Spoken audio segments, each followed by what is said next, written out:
Nefarious City. It has been 10 years since Carson 5 fell, and this rotten place arose out of the ashes like a Bloggian pimple. The Emperor promised peace and order, but all Ms. Zircon got was oppression and slightly cheaper consumer electronics. Travel to other worlds has been heavily restricted, along with civil liberties and public crying. But with all the bleakness and despair and hideous architecture, there is one grace note. This is where the resistance was born.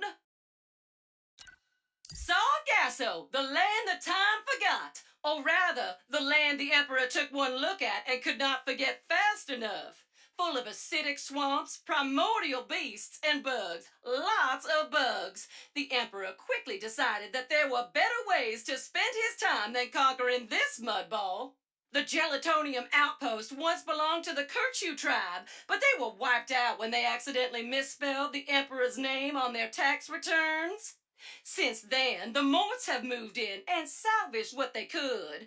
Officially, they remain neutral in the galactic conflict, but unfortunately, rumors have arisen that they have been harboring a key member of the Resistance in secret. Floating in the debris of what used to be Scar Stew, thank you, Emperor Nefarious, Zerkie's is a family-run rest stop for galactic travelers who wish to remain off the grid. With refueling platforms and a full-service restaurant, this establishment caters to smugglers, pirates, resistance members, and anyone else wishing to try the best flurgberry pie this side of Santa Fe. Finally, the recent dimensional crisis has brought some unexpected changes to the establishment. But when your clientele is largely comprised of criminals and freedom fighters, having your dining room in another dimension is quite a perk. Savali is home to a handful of monks that reside in the ruins of an ancient Lombax outpost.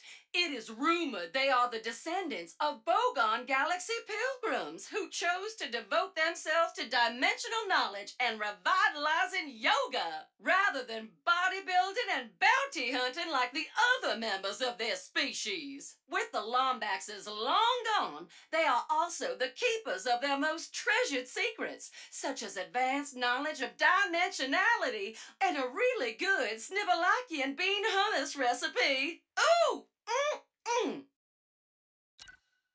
Blizar Prime is a Ragongo-level mining operation known as the galaxy's main source of Blizon crystals.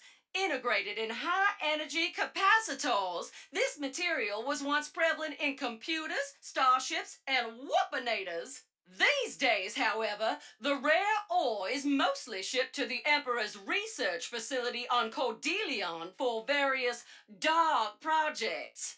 Speaking of which, when the dimensional crisis broke out earlier today, communication with the miners went silent, and their shipments to the Empire were missed. So, Ms. Zircon thinks that maybe Blizar might not be the safest place to be right now. Yes, indeedy! Molinoth Gulch is the largest scrapyard in the galaxy. Once an arena for titanic robot death matches and full-contact poetry slams, this area became a well of highly sought-after ancient ore and rare technology. While the Emperor shows little interest in these outdated parts, the Vullards have managed a fairly stable business salvaging the bones of these classic warriors. Or at least they did, until the pirates began to loot them on a regular basis. They say it takes tremendous pressure to create diamonds, so what better place to set up an experimental forge than the crushing depths of Cordelion's boundless oceans? Kadaro Station is one of the Emperor's most secure facilities, using a classified energy source to power its Rubion forge, which can manipulate the strongest metals while crafting the most delicate circuitry. With a workshop like that, it is no wonder that this facility is the rumored birthplace of all the Emperor's battle mechs, armor, and espresso machines. Dolus, the not-so-secret home base of the pirates, is a bastion for robots who wish to live a life of adventure, freedom, and morally ambiguous deeds. But sort of life can be an expensive one, so the pirates have also waded into the treacherous waters of Brandon and Target markets by creating their very own theme park. Have you ever wanted to be a pirate for a day? You can, if you can survive the pirate trials. Its success has been mixed, but the pirates have still flourished in recent years thanks to their mysterious captain, who has somehow managed to stay one step ahead of Emperor Nefarious and his efforts to utterly destroy them. Perpetually racked by storms, Vacheron is home to the most feared prison in the galaxy, Zordoom. Prior to the rise of Emperor Nefarious, it was filled with murderers, despots, and monsters. Now, it is packed to the brim with suspected resistance members, actual resistance members, and anyone who may have looked at the Emperor in a funny way. Overcrowding has also become a serious issue recently, but the Warden claims to have a bold new strategy: reforming prisoners with a gauntlet of crushing pistons.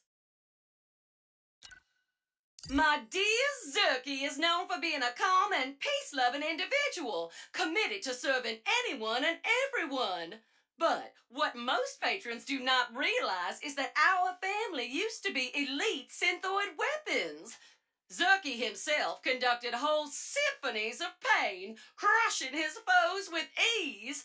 But as he sat amidst the ruins of Scar Stew, pondering the mass extinction he wrought upon its people, he realized that he could kill anything except hunger and thirst. So he laid down his blaster and built a place where he could try to slay those feelings on a daily basis. Ooh, so inspiring!